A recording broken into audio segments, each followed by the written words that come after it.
هاي، عاملين ايه؟ انا جاي النهارده اكلمكم على حاجه حلوه جدا. مين مننا وهو صغير ما كانش عنده شخصيه كرتونيه بيحبها؟ طب ومين مننا وهو صغير ما كانش بيشوف ان الشخصيه الكرتونيه بتاعته دي حيه معاه وبتعيش معاه وبيقلدها ونفسه يبقى زيها وعايز يعمل الكلام ده كله؟ بس المشكله ان احنا بعد ما بنكبر كل الكلام ده بيروح وبنبتدي نخش بقى في زحمه الحياه والكلام ده كله. بس تخيلوا بقى لو الشخصيات الكرتونيه دي فعلا حقيقيه وطلبت منكم المساعده، هل فعلا هتساعدوهم؟ عايزين تفهموا اكتر؟ تعالوا وانا اقول لكم. What if I told you imaginary friends are real?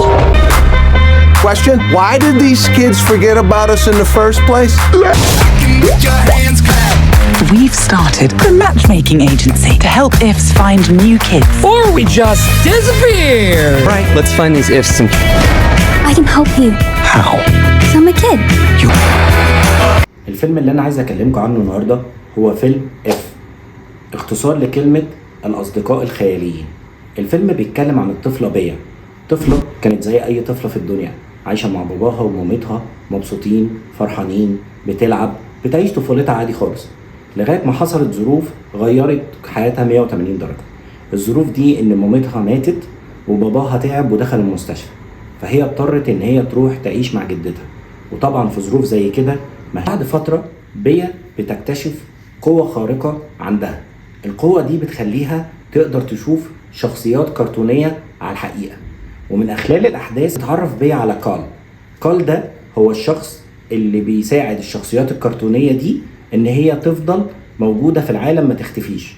وساعتها بيا بتقرر إن هي تساعد كال في إن أصحاب الشخصيات الكرتونية دي يفضلوا فاكرينهم. أكتر حاجة عجبتني في الفيلم ده هو الخيال اللي موجود في الفيلم، وإن قد إيه إن الواحد مننا نسي ان هو كان طفل في يوم من الايام وكان عنده خيال واسع جدا. بس مع ضغوطات الحياة احنا بننسى الموضوع ده، مع ان احنا لو افتكرناه كان زماننا عندنا مشاكل كتير قوي بخيالنا اللي كان موجود زمان. بس كده، وده كان ترشيحي ليكم لفيلم عائلي لذيذ تقعدوا كلكم تتفرجوا عليه، وصدقوني مش هتندموا.